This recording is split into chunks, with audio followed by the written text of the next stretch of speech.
Selamat datang kembali di channel viola.id. Pada video kali ini saya akan mencoba membahas bagaimana membuat bangunan yang secara kualitas bagus, kemudian secara perencanaan juga terkendali dalam arti penggunaan biayanya yang tepat, kemudian waktu pelaksanaan yang terkontrol. Dalam melaksanakan pembangunan ada 3 hal atau target poin yang harus kita capai. Yang pertama adalah biaya. Bagaimana kita membangun itu biayanya sesuai dengan anggaran. Yang kedua adalah mutu. Bagaimana pekerjaan yang kita laksanakan, renov yang kita laksanakan mutunya itu baik. Yang ketiga adalah waktu. Waktu adalah jangka waktu pelaksanaan. Waktu ini kalau mundur tentu akan berdampak pada biaya. Anggap saja tenaga harian yang kita plotkan, misal rumah jadi itu 3 bulan, ketika realisasinya menjadi 5 bulan, tentunya adalah biaya upahnya yang bengkak 2 kali lipat. Nah, walaupun diborongkan pun apabila waktu terjadi mundur, pasti akan juga terpengaruh pada dampak biaya. Berikut ini saya akan mencoba berdasarkan pengalaman pribadi share bagaimana agar pekerjaan itu bisa berjalan dengan baik, tidak ada pekerjaan berulang, kemudian ujung-ujungnya tadi ya untuk menghemat biaya. Yang pertama, kalau menurut saya sesuatu yang harus kita penuhi di awal adalah kita harus punya desain. Jadi shop drawing ini adalah desain kita yang kita tuangkan dalam gambar sebagai komunikasi dengan tukang. Harapannya jika kita punya gambar seperti ini atau shop drawing, nanti tukang yang bekerja di lapangan itu tidak mengalami kesalahan. Biasanya salah desain itu juga berpengaruh kepada fungsi bangunan ataupun penggunaan bangunan secara menyeluruh ya, gitu. Drawing ini adalah bagian dari perencanaan. Jadi yang pertama adalah tadi prinsipnya sebelum kita melaksanakan pembangunan kita sudah mempunyai desain drawing. Dengan adanya drawing ini tentu akan menghemat atau meminimalisir terjadi kesalahan. Apabila salah, kita tahu ya, dalam konstruksi apabila salah itu sudah artinya duit ya. Terjadi kesalahan artinya duit. Jadi untuk meminimalisir kerjaan salah, kemudian utilitas bangunan yang tidak sesuai, kolom-kolom yang tidak berada di tempat seharusnya, kolom-kolom yang mengganggu ruangan, itu didesain dari awal. Jadi yang pertama adalah harus ada perencanaan. Untuk perencanaan ini bisa menggunakan jasa dari konsultan desainer yang banyak kita temui. Dan yang kedua, kalau saya ini kebetulan juga pekerjaan sehari-hari adalah seputar konstruksi, jadi saya merencanakan sendiri. Itu ya prinsipnya, punya drawing. Masih di tahap perencanaan. Jadi yang pertama kita punya desain, gambar desain. Kemudian selanjutnya adalah dari gambar desain tersebut akan kita hitung kebutuhan biaya yang diperlukan.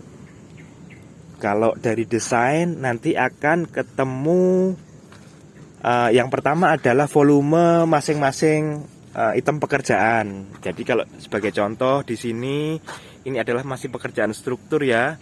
Jadi nanti akan ketemu nih ukuran. Saya ambil contoh untuk pekerjaan struktur ya.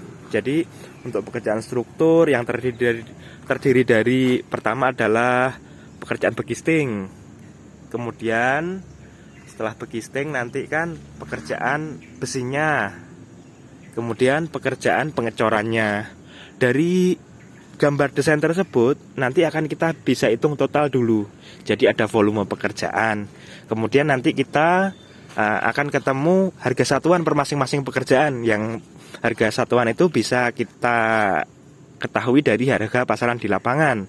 Setelah ketemu volume pekerjaan dan harga satuan, selanjutnya adalah kita akan tahu harga total. Jadi setelah kita hitung, semuanya dirangkum menjadi sebuah rencana anggaran biaya atau RAB. Dari situ nanti kita bisa menentukan strategi nih, mau material kita belikan sendiri, kemudian kita pakai jasa tukang hanya sebagai upah saja, ataupun borongan material plus upahnya. Nah,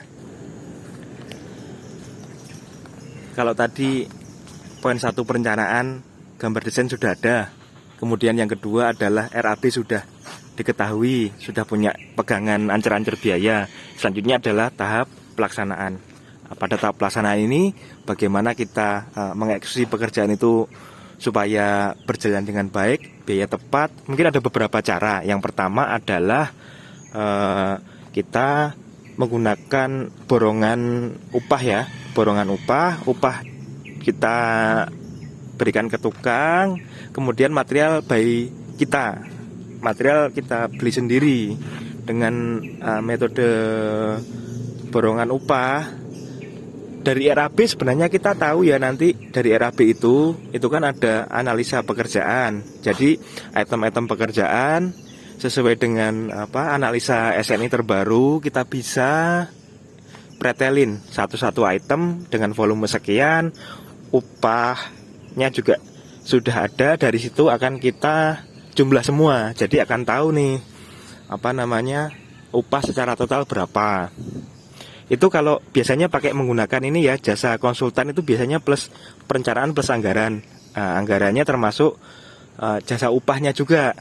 Upah dikalikan luasan, dikalikan seluruh item akan ketemu upah total. Itu nanti yang akan kita sampaikan ke pekerja, ke tukang.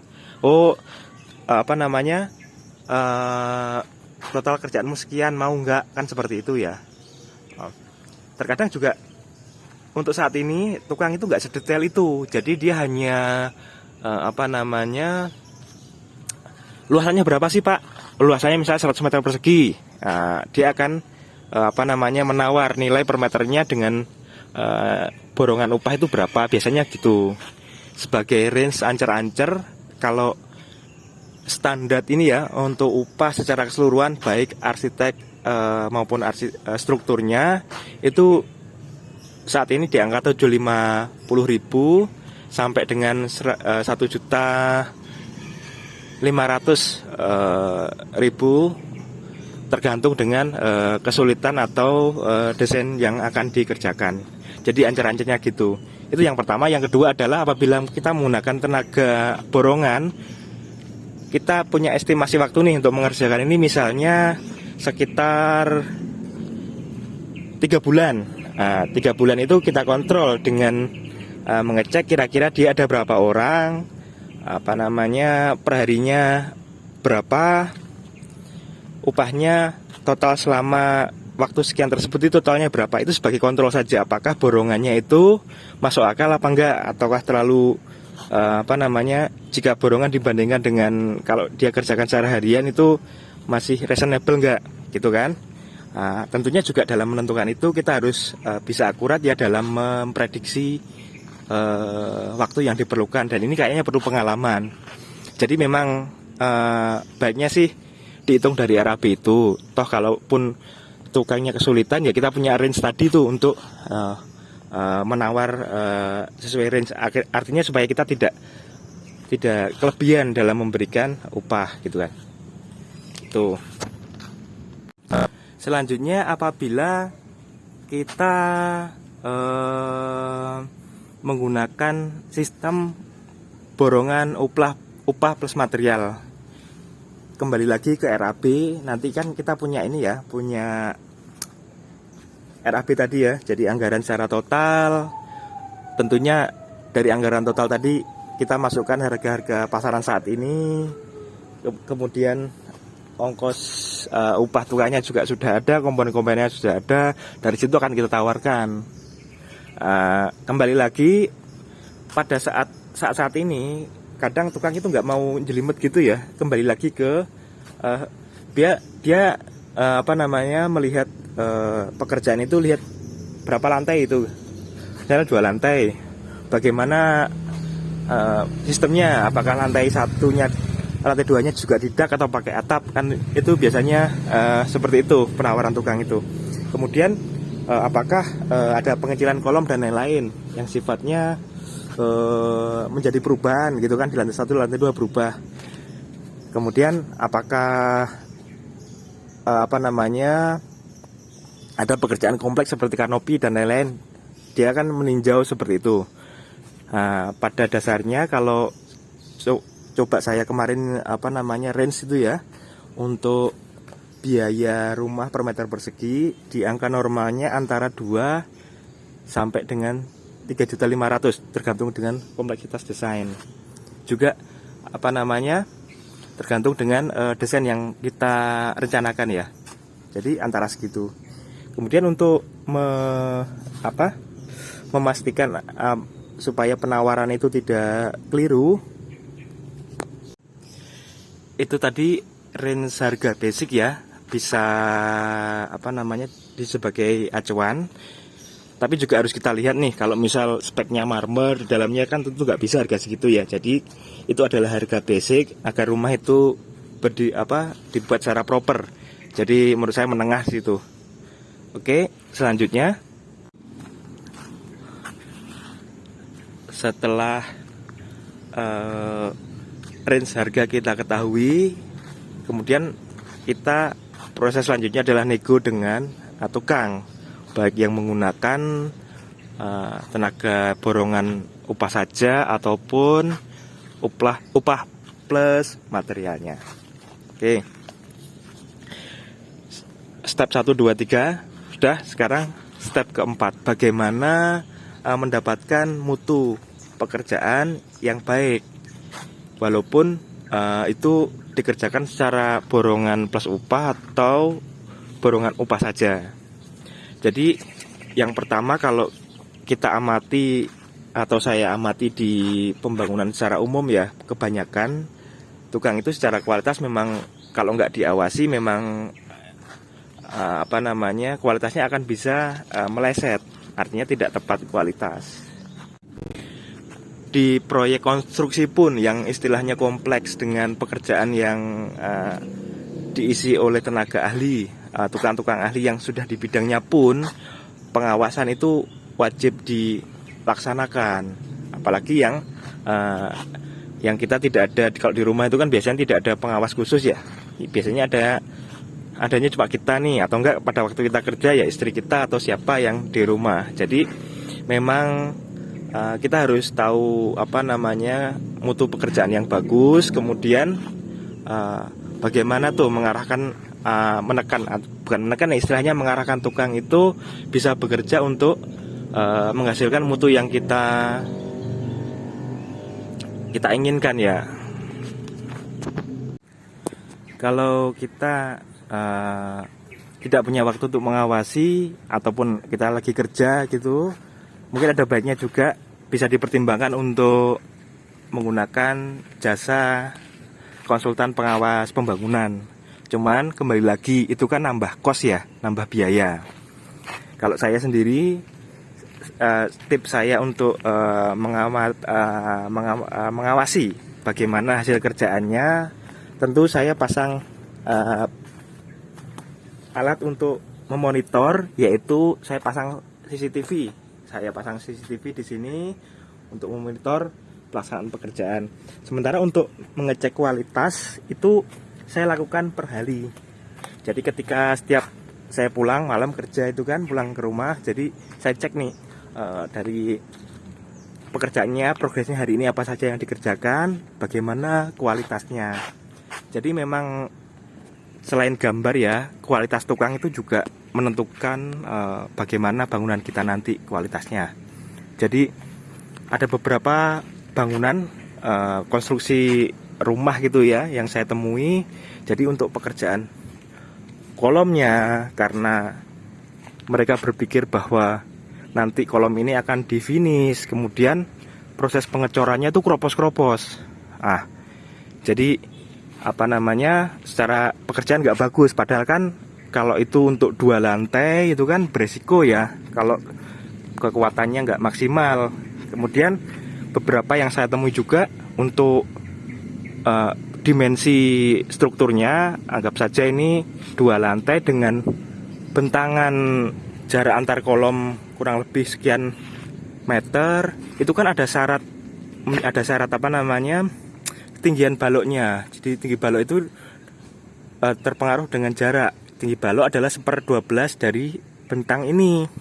Kayak seperti itu sering sekali saya temui, kaidah-kaidah itu tidak dipenuhi. Mereka menggunakan kebiasaan sehari-hari. Cukup misalnya baloknya ukuran 10 kali 20 saja, padahal kan bentangnya lebih daripada itu. Itu yang menjadi perhatian. Nanti kan itu secara keselamatan juga akan berpengaruh kalau itu untuk bangunan tinggi, misal 2 lantai 3 lantai kan gitu. Dengan perencanaan di awal yang tepat, tentu hal seperti itu tidak akan terjadi.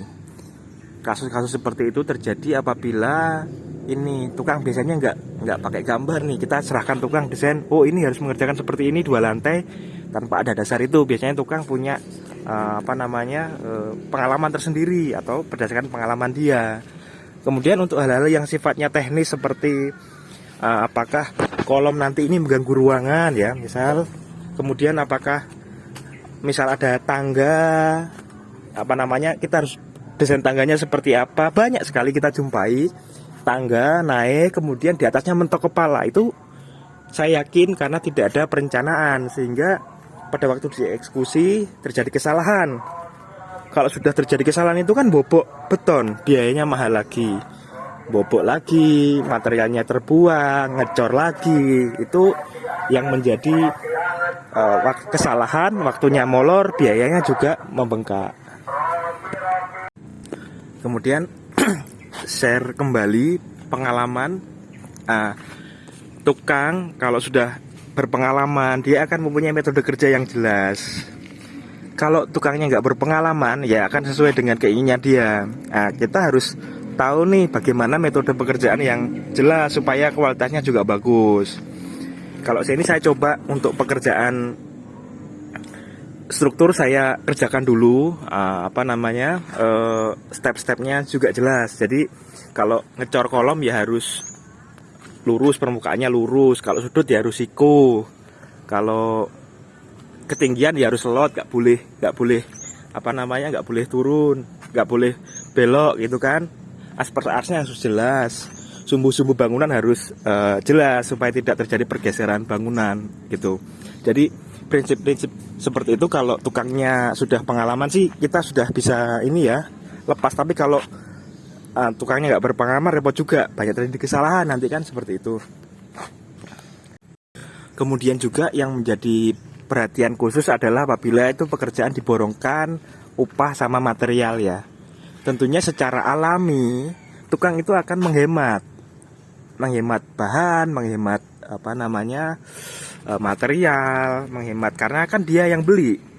Semakin dia boros di bahan, akan dia semakin rugi kan, atau untungnya semakin berkurang kan.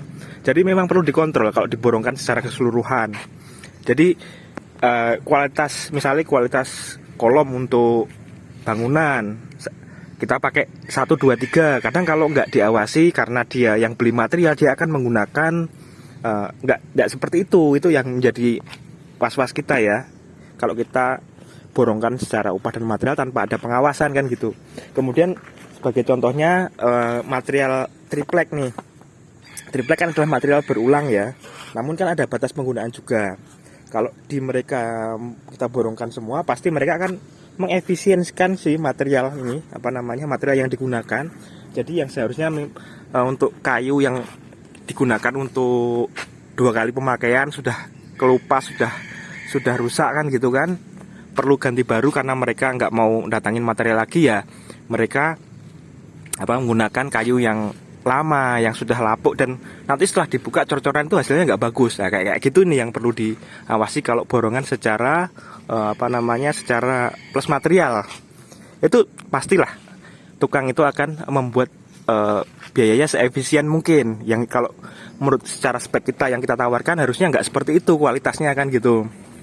Harganya bagus kok, materialnya digunakan kok cuma berulang nggak kualitasnya, itu perlu kita sampaikan ke mereka, oh itu perlu diganti kan gitu. Sekuen pekerjaan juga sangat penting. Jadi beberapa saya temuin juga, jadi pekerjaannya sekuennya itu nggak sesuai ya. Artinya semua overlap gitu, nggak secara kualitas nggak urut, nggak terstruktur gitu, nggak. Jadi misal pekerjaan ini kolom dicor, kemudian hebelnya sudah dipasang duluan, kemudian untuk balok lantai 2-nya itu ngecornya bukan pakai ini nih, bukan pakai bodeman bekesting gini, bukan, tapi menggunakan hebel di bawahnya sebagai pengecoran, sebagai tatakan pengecoran. Itu saya pastikan kualitasnya nggak bagus, walaupun secara pelaksanaan itu nanti nggak kelihatan ya, ditutup sama plester aci, dicat dan lain-lain, tapi saya pastikan itu nggak bagus secara mutu. Apalagi kalau Anda menginginkan beton-beton diekspos gini ya, jadi nggak mungkin kalau gitu, soalnya jelek. Kalau beton-beton yang diekspos misal tanpa dilakukan finish nanti rencananya dengan konsep-konsep industrial gitu, memang harus bagus secara pengecoran. Kalau ngecor ya lurus, kalau nyiku ya, kalau nyudut ya harus nyiku kan, jelas itu. Jadi seperti itu yang kadang kalau kita loskan pekerjaan ke tukang ya gitu, kualitasnya kadang nggak tercapai gitu kan. Walaupun di ujung-ujungnya nanti Anda melihat, oh ini sudah bagus, nggak ada ini, padahal namanya konstruksi itu tidak hanya hasil akhirnya saja, di prosesnya juga kita nyari yang bagus kan untuk kualitas gitu kan. Selanjutnya adalah mekanisme pembayaran ya. Pembayaran atau perjanjian kerjasama pemborongan baik dengan mandor maupun dengan pemborong. Jadi baik upah maupun upah plus material. Jadi perlu kita kita amankan dari hak kita nih sebagai konsumen.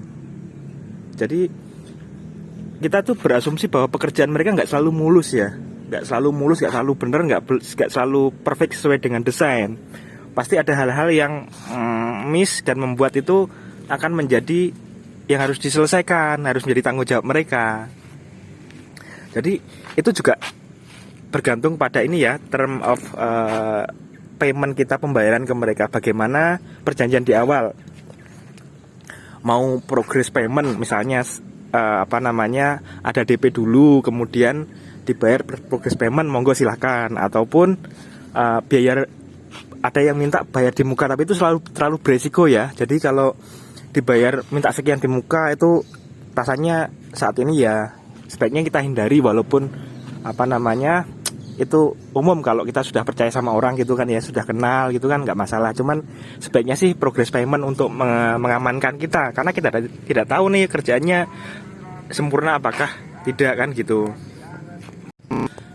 Kita juga sebaiknya melakukan opname pembayaran itu berdasarkan progres di lapangan. Misal di lapangan sudah kita estimasi, misal 20% dari pembayaran ya kita bayar 20%. Seperti itu. Jadi tidak berlebih, kecuali kalau ada sudah kesepakatan di awal nih ya. Misalnya ada DP berapa, kemudian term of pembayarannya misalnya sekian berapa persen, itu monggo terserah. Yang penting jangan sampai kita losin semua, karena kan tanggung jawab itu nanti resiko di kita ya. Nah, kita mengamankan resiko. Dan kemudian setiap pekerjaan itu tahan retensi. Jadi misal dia pekerjaan selesai, potongkan retensi 5% dari yang sudah diprogreskan. Ini tujuannya adalah untuk menjaga-jaga supaya dia nggak melaksanakan kewajiban kekurangannya nih. Misalnya pekerjaan ngecor kemudian terjadi lendutan, terjadi bunting, itu kan dia harus rapikan. Kalau kita nggak pegang nilai dari dia, kita kasihkan semua, nanti akan ditinggal. Seperti itu untuk ngamanin kita. Jadi saat pembayaran progres 100%, itu kita juga harus cek nih, kerjaannya sudah 100%, tapi masih ada masalah nggak? Ada sesuatu yang ditinggalkan dia nggak, yang menjadi harus kita perbaiki lagi. Kalau itu menjadi tanggung jawab dia, ya kita tahan retensinya tadi, misalnya 105% dari, anggap aja retensi 5% dari 200, 10 juta kan gitu kita tahan. Nah, retensi akan kita berikan setelah dia menyelesaikan kewajibannya dia gitu. Isi prinsipnya itu, jangan harus kita kontrol juga untuk pembayarannya, supaya dia tidak meninggalkan apa yang menjadi kewajiban dia. Oke, mungkin itu dulu. Nanti kedepannya akan share lagi bagaimana tips mengendalikan mutu biaya waktu untuk bangun, terutama untuk sobat-sobat atau yang awam ya di dunia konstruksi, supaya tidak tertipu, tidak mengalami kesalahan dalam memutuskan membangun desain, harganya yang tepat, kualitasnya yang bagus, dan tentunya kepuasan teman-teman semua yang menjadi nanti akan menghuni rumah itu kan, begitu. Terima kasih, sampai jumpa di channel viola.id di video yang akan datang. Dadah.